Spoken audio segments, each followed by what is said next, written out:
Hey guys, in this video, I'm gonna show you how to restrict someone on Messenger. So let's get into it. First of all, open the Messenger app. Find a conversation with the person you want to restrict. Tap and hold their message in the conversation until a menu appears. Select Restrict from the menu. Review the information on the Restrict screen and then tap Restrict again to confirm your choice. You'll see a confirmation message that the person has been restricted. The person will be moved to your restricted list, and their future messages will go to your message request folder.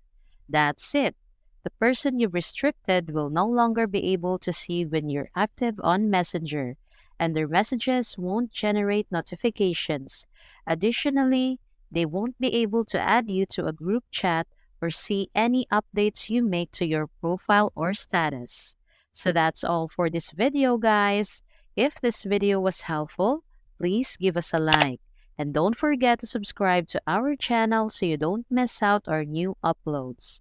Thanks for watching, and I will see you in the next one.